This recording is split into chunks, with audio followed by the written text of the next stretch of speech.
Please like, comment, and subscribe. Greetings.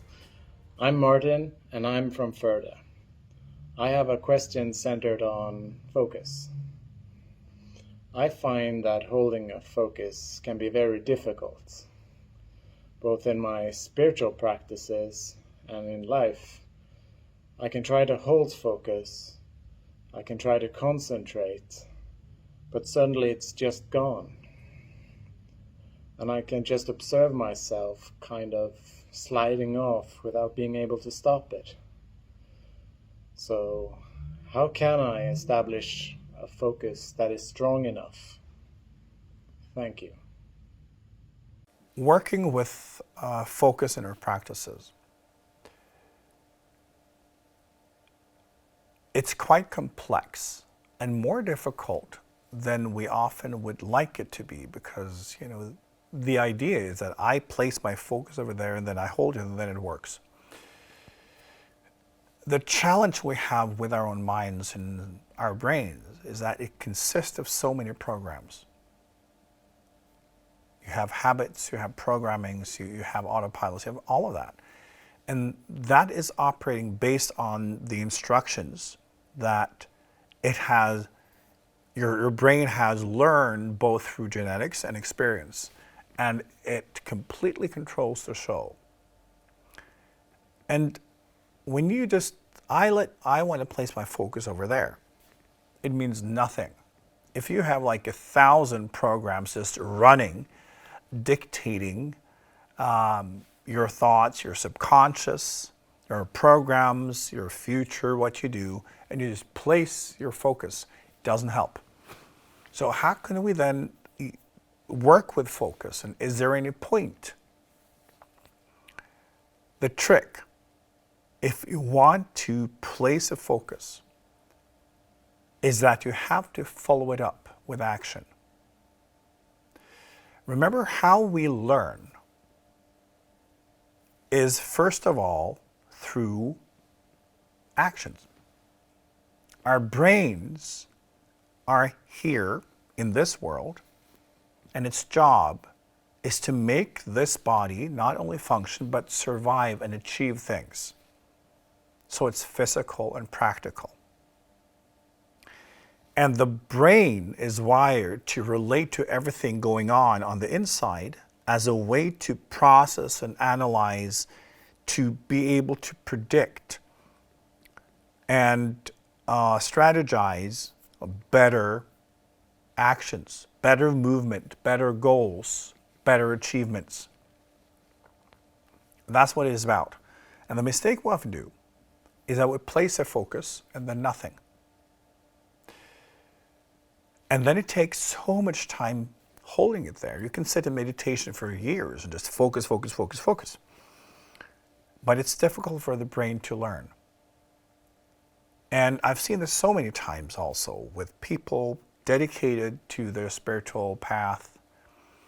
And then they focus, they meditate, and then they go out in life and all of a sudden it's all gone because they don't know how to do it in life.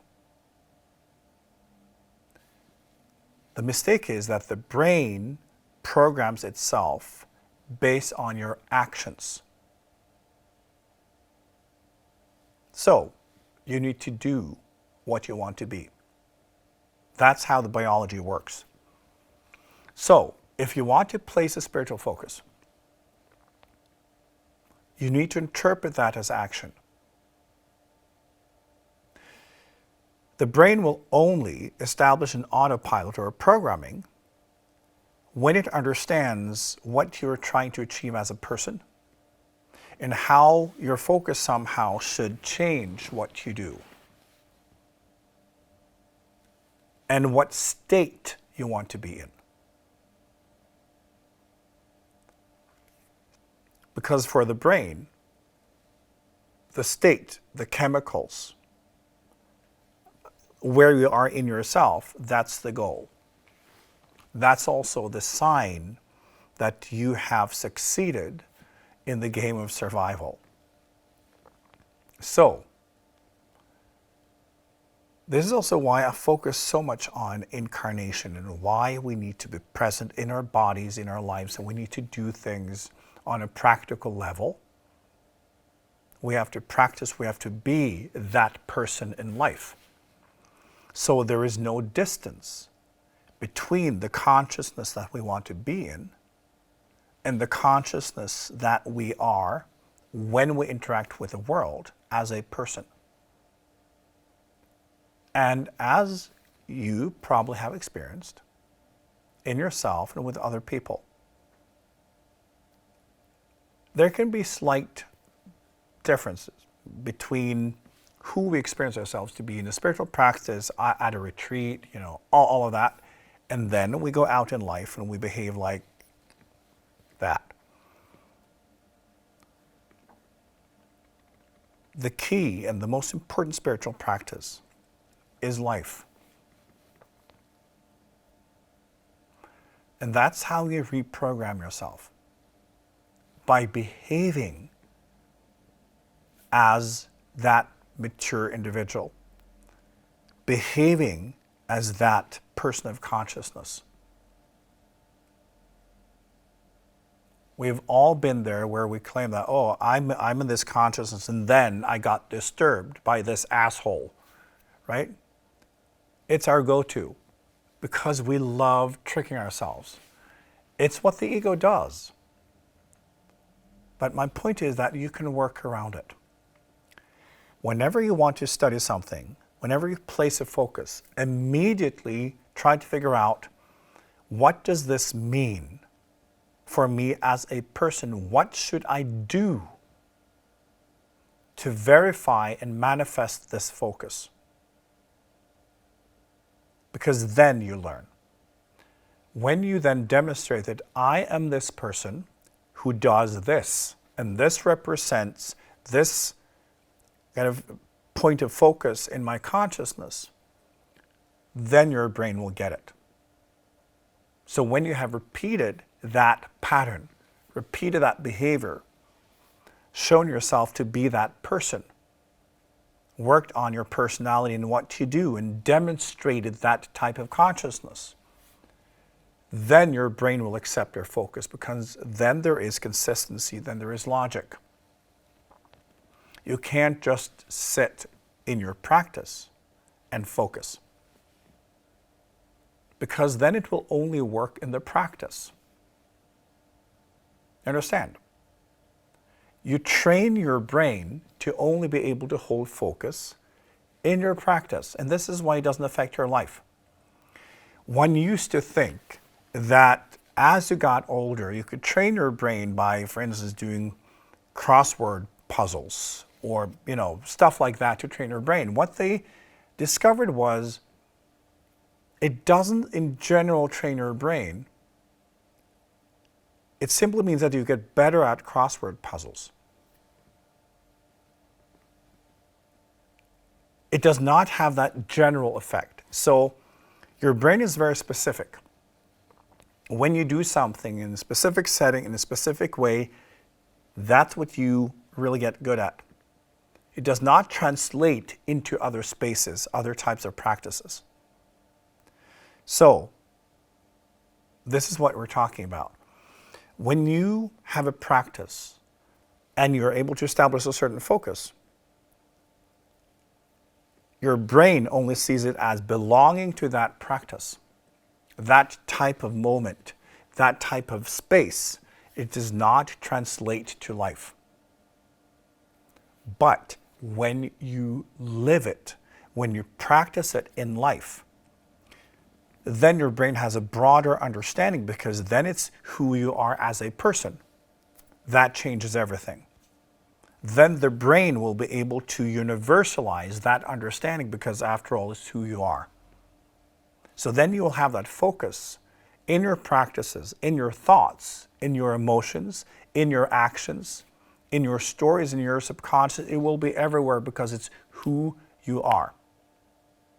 So, the biggest mistake we do in our spiritual practices is that we don't live it.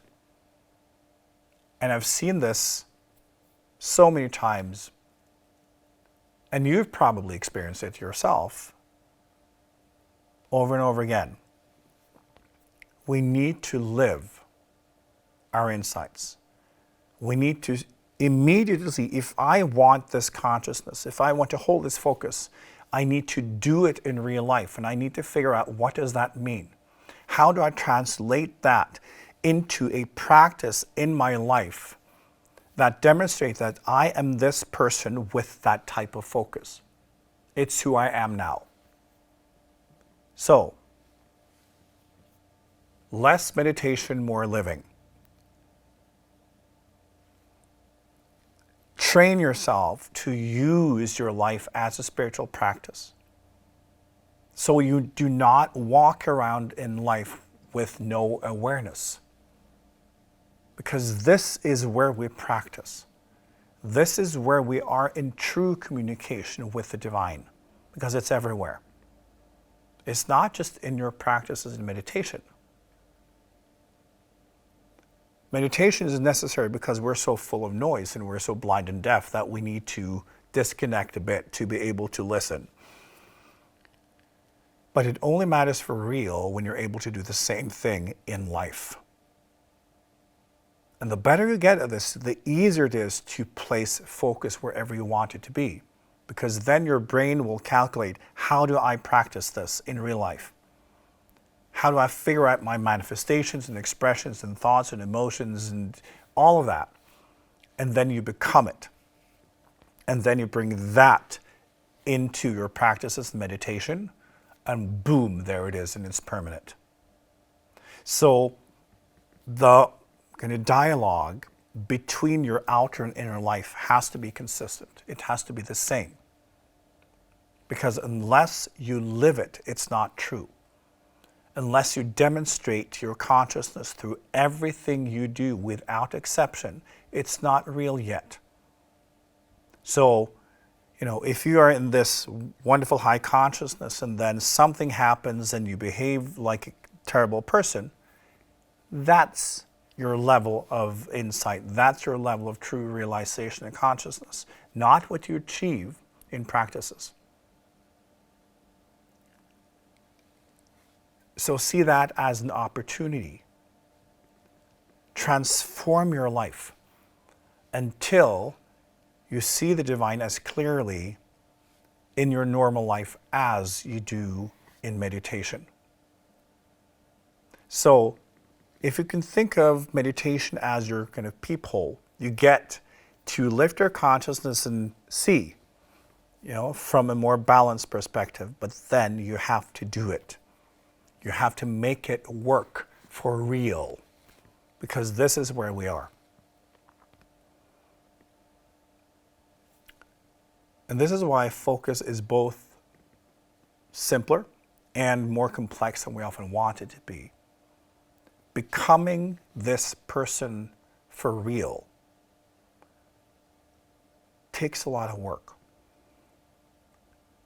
But this is where you get results. This is why you have chosen to incarnate, because this is the space of learning. This is where you have a realization. This is where you demonstrate what you're made of. Nowhere else. So embrace your life as a spiritual practice. Understand that the level of focus, love, dedication, surrender that you practice in your life, that is your consciousness, not what you're able to achieve in your practices, in your so-called spiritual practices. Life is real. This is where oneness is. This is where you are. And as I always say, if you can't see God here, you can't see it anywhere else. Because you are in the middle of it. You are in the very heart of isness. The very heart of existence. It's only you blocking your own experience of it. So, peel away the layers of evolution from this.